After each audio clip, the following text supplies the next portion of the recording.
सत्य की वंदना की गई। प्रथम स्कंद में सत्यम परम धीमहि, ज्यादा से ज्यादा सत्य का साथ करना चाहिए, सत्य बोलना चाहिए, झूठ बहुत कम बोलना चाहिए। बोलो पर कम बोलो, नहीं बोलो ही मत, वो तो चलता है नहीं, थोड़ा बहुत तो बोलना पड़ता है।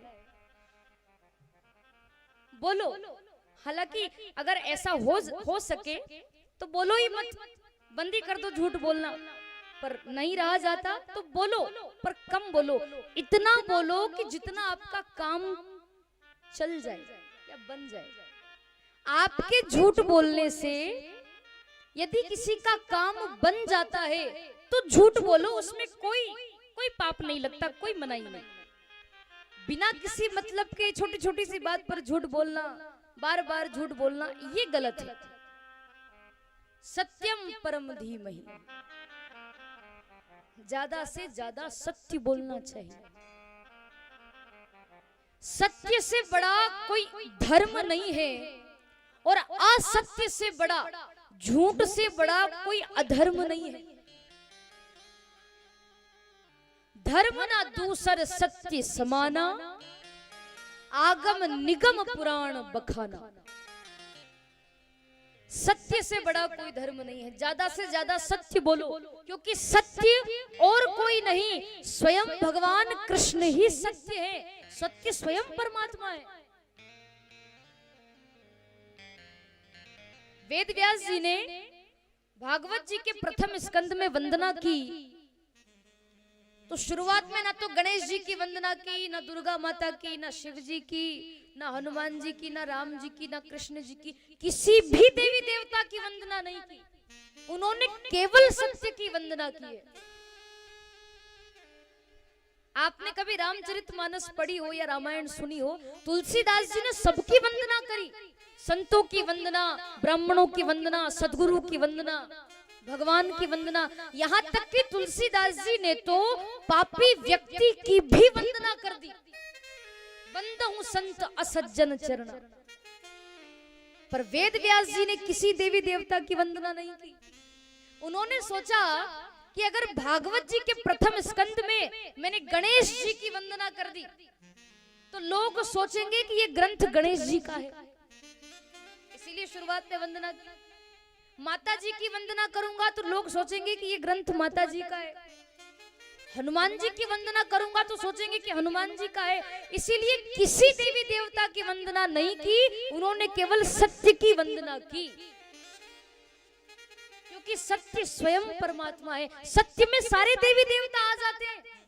देखो, दुर्गा माता भी सत्य है तो हनुमान जी भी सत्य है, राम जी भी सत्य है तो चामुंडा माता भी सत्य है, हनुमान जी महाराज भी सत्य है, भगवान कृष्ण भी सत्य है, भोले बाबा भी सत्य हैं, सारे देवी देवता सत्य हैं। इसीलिए अलग से किसी की वंदना ना करते हुए केवल सत्य की वंदना की। सत्यम परम धीमहि, सत्य का साथ करो, सत्य बोलो। पर लोग सत्य बोले कहां से? झूठ बोलने की मशीन सबने अपनी जेब में रख रखी है। झूठ बोलने की मशीन, आपको पता है उस मशीन का नाम क्या है? ये मोबाइल फोन, ये झूठ बोलने की मशीन है। वो कैसे? व्यक्ति भले ही घर में बैठा है, किसी का भी फोन आएगा, भैया कहाँ हो, तो वो झूठ बोलेगा, अरे रास्ते में हूं, 2 मिनट में पहुंचने वाला हूं।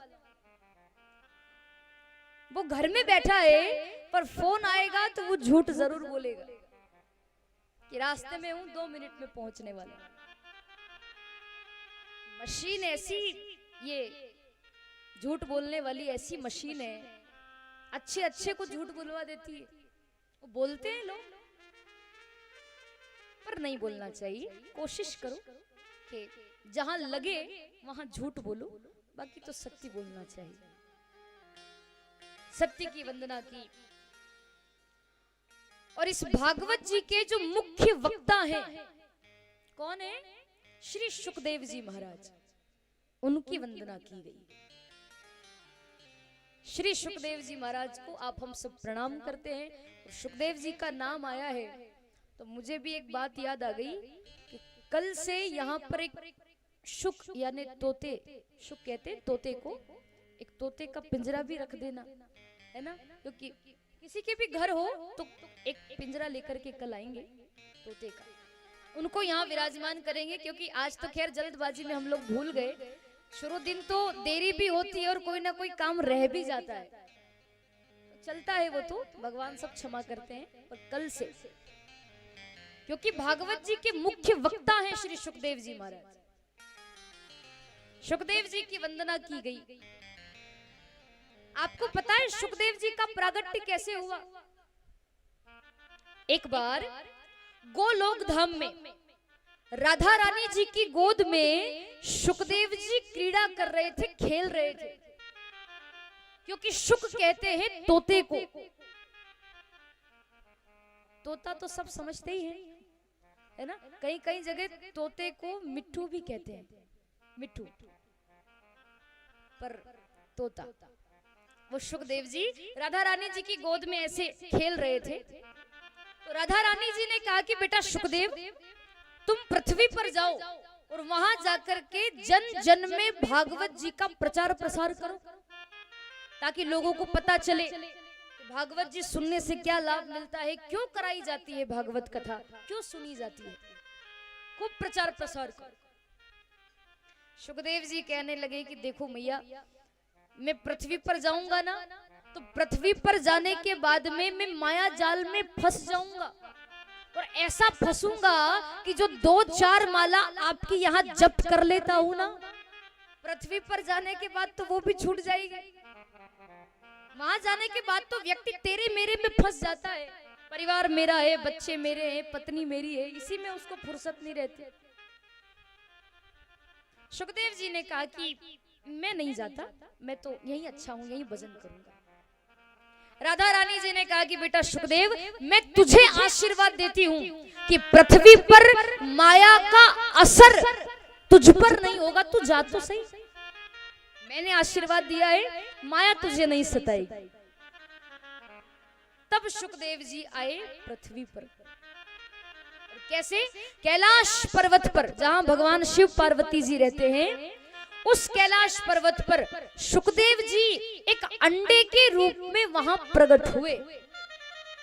जहां भोलेनाथ विराजमान होते थे, जहां शिव जी का आसन लगा हुआ था, उसके ठीक पीछे एक अंडे के रूप में एक पक्षिणी के गर्भ से, शुक पक्षी और पक्षिणी के गर्भ से सुखदेव जी अंडे के रूप में वहां प्रकट हुए। जैसे ही उस पक्षिणी ने उस अंडे को जन्म दिया, उसको वहीं छोड़ करके वो दोनों पति पत्नी, वो तोता और उसकी पत्नी पक्षिणी वहां से उड़ गए। अब कई दिनों तक वो अंडा ऐसा ही पड़ा रहा वहां पर। नारद जी को इस बारे में पता चला कि सुखदेव जी कैलाश पर्वत पर अंडे में है, अंडे के रूप में प्रकट हुए, और जब तक सुखदेव जी अंडे में से बाहर नहीं निकलेंगे तब तक भागवत जी का प्रचार प्रसार नहीं होगा। क्या करूं? तब नारद जी कैलाश पर्वत पर आए। नारद जी बड़े विचित्र संत हैं। आपको पता है जितने भी भगवान है ना, लक्ष्मी नारायण है, ब्रह्मा जी की पत्नी है, जितने भी भगवान है, इन सब में झगड़ा करवाने वाले नारद जी हैं। हाँ, भगवान को भी नहीं छोड़ा उन्होंने। नारायण भगवान लक्ष्मी जी में झगड़ा करवाने वाले नारद जी, ब्रह्मा जी की पत्नी में झगड़ा करवाने वाले नारद जी। पर आज तक आपने हमने नहीं सुना कि शिव पार्वती में कभी झगड़ा हुआ हो, कभी झगड़ा नहीं होता। सारे भगवान में एक दूसरे में पति पत्नी में झगड़ा हो गया, पर शिव पार्वती में कभी झगड़ा नहीं हुआ। और ये बात नारद जी को पता थी। तब नारद जी आए और ऐसा उपाय किया कि जिससे सुखदेव जी का प्रागट्य हो सके। ऐसा, ये तो हंसी मजाक है एक कि नारद जी जहां जाते हैं वहां झगड़ा करवा देते, पर यदि हम विचार करें, दूसरे नजरिए से देखें, तो नारद जी एक बहुत अच्छे संत हैं। आपको पता है नारद किसको कहते हैं? जो किसी को ज्ञान देता है उसको नारद कहते हैं। जो किसी के अज्ञान का खंडन कर दे, किसी के अज्ञान को मिटा दे, उसको नारद कहते हैं। और संत महात्माओं ने तो यहां तक कह दिया कि ना धन रद, जिसकी बात कभी रद ना हो उसे नारद कहते हैं। नारद जी बहुत अच्छे संत हैं। आए कैलाश पर्वत पर, शिव पार्वती में झगड़ा करवाऊंगा। भोले बाबा बैठे हुए थे, नारद जी को देखा, आओ नारद बाबा आओ। कैसे आना हुआ? अब नारद जी को तो झगड़ा करवाना था। नारद जी बोले कि आज मुझे आपसे काम नहीं है, पार्वती जी से, माता जी से काम है। कहाँ है पार्वती जी? भोले बाबा ने कहा कि अंदर गुफा में बैठी है, चले जाओ। आए नारद जी पार्वती जी के पास। पार्वती जी के तो गुरु है नारद जी। तुरंत खड़ी हुई, आओ गुरुदेव आओ, कैसे आना हुआ? बढ़िया स्वागत सत्कार किया, आसन पर बिठाया। नारद जी ने पूछा कि पार्वती जी सब कुशल मंगल तो है? पार्वती जी ने कहा बाबा सब कुशल मंगल है, आपकी कृपा से सब बढ़िया चल रहा है। पर नारद जी को तो झगड़ा करवाना था। नारद जी बोले कि ये बताओ तुम्हारे पति शिव कैसे हैं, उनका स्वभाव कैसा है? पार्वती जी कहने लगी कि मेरे पति भोले बाबा? अरे नारद जी वो तो सचमुच भोलेनाथ है। वो मुझसे इतना प्रेम करते हैं, इतना प्रेम करते हैं कि भोलेनाथ मुझसे कोई बात नहीं छुपाते। बहुत भोलेनाथ है वो, बहुत भोले, मुझसे बहुत प्रेम करते हैं, कोई बात नहीं छुपाते। नारद जी कहने लगे अच्छा कोई भी बात नहीं छुपाते? पार्वती जी ने कहा हाँ बाबा कोई भी बात नहीं छुपाते। नारद जी कहने लगे कि जब भोले बाबा आपसे कोई बात नहीं छुपाते हैं, सारी बात बताते हैं, बहुत प्रेम करते हैं, तो देवी आपको शिवजी ने ये भी तो बताया होगा कि उनके गले में जो नरमुंडों की माला पड़ी रहती है, वो माला किसकी है, वो नरमुंड किसके हैं, ये भी तो बताया होगा। पार्वती जी ही करके बोली कि बाबा ये तो आज तक नहीं बताया। नारद जी कहने लगे नहीं बताया? पार्वती जी ने कहा नहीं बाबा ये तो आज तक नहीं बताया उन्होंने। नारद जी कहने लगे फिर क्या खाक प्रेम करते? बड़ा कहती थी प्रेम करते हैं, प्रेम करते, काहे का प्रेम? नारायण नारायण कहते कहते नारद जी वहां से चले। जाते जाते भोले बाबा से कह गए कि भोले बाबा आपको अंदर माता जी याद कर रही है। शिव जी कहने लगे कि नारद जी चिंता मत करो, आप आए हो ना तो फिर तो जरूर ही पार्वती मुझे याद करती होगी।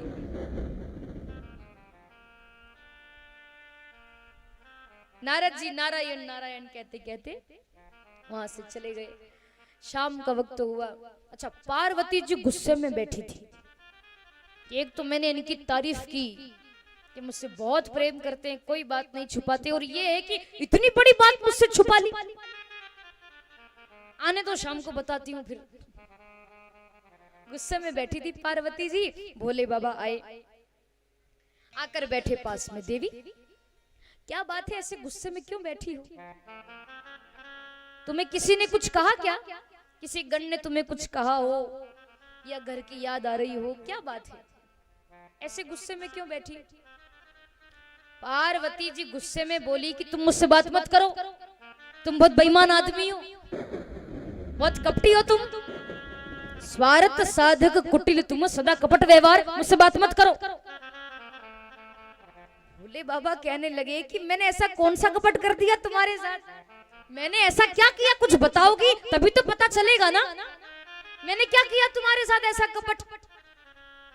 पार्वती जी कहने लगी कि आज तक आपने मुझे बताया है कि आपके गले में ये जो नरमुंडों की माला पड़ी रहती, माला किसकी है, नरमुंड किसके हैं? आज तक आपने मुझे नहीं बताया। खूब चिल्लाने लगी, किसके है ये नरमुंड? भगवान भोलेनाथ को हंसी आ गई। शिव जी कहने लगे कि इतनी सी बात के लिए इतना गुस्सा। इतना ही जानना है ना कि ये जो नरमुंड है वो किसके हैं। पार्वती जी कहने लगी बताओ किसके नरमुंड है ये, किसको छाती से लगा कर रखा है। अब पत्नी तो ऐसे ही बोलती है, खूब गुस्सा करने लगी। भोले बाबा कहने लगे कि देखो देवी, जानना चाहती हो तो मैं तुम्हें बता देता हूं, शंका मत करो, ये नरमुंड और किसी के नरमुंड नहीं है, ये तुम्हारे ही तो नरमुंड है। पार्वती जी कहने लगी वो कैसे। तो भोले बाबा ने बताया कि देखो देवी, तुम्हारे एक नहीं तुम्हारे कई सारे जन्म हुए। कभी सती बनी तुम, तो कभी पार्वती, तो कभी किस रूप में, तुम्हारे तो अनेकों रूप हैं।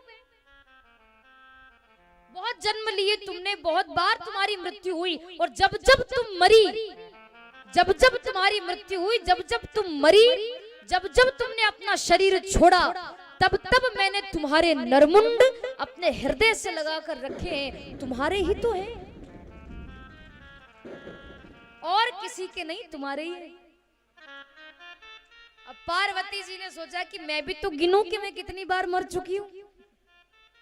तो गिनने लगी 10, 20, 30, 40, 50, 60, 70, 80, 90, 100। जैसे वो सारे नरमुंड गिने तो वो तो पूरे 108 नरमुंड थे। कितने थे?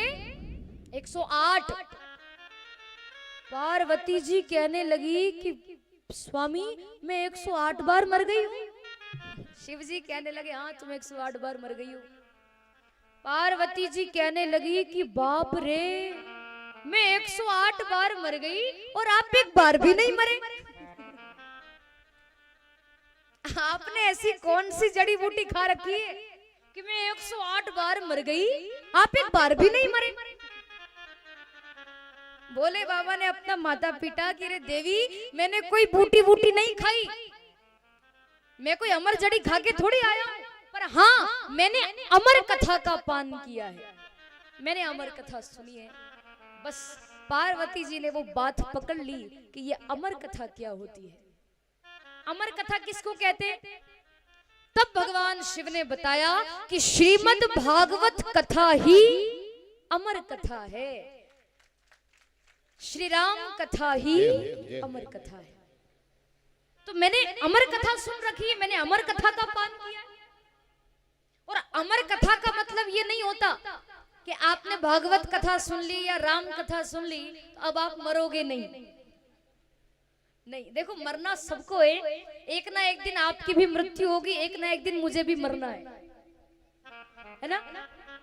कथा हम लोग सुनते हैं तो हमारा केवल शरीर मरता है, हमारी जो आत्मा है ना वो आत्मा हमेशा के लिए अमर हो जाती है। अमर कथा का मतलब शरीर मरता है, आत्मा कभी नहीं मरती। आपकी हमारी जब भी मृत्यु होगी और जब हमारे शरीर से ये आत्मा निकलेगी तो ये आत्मा सीधे भगवान के धाम जाती है, जो आत्मा कथा सुन लेती है। इसीलिए अमर कथा मुझे सुनाओ, मुझे भागवत कथा सुनना है। और भगवान भोलेनाथ तो बड़े सरल है। शिवजी कथा सुनाने लगे।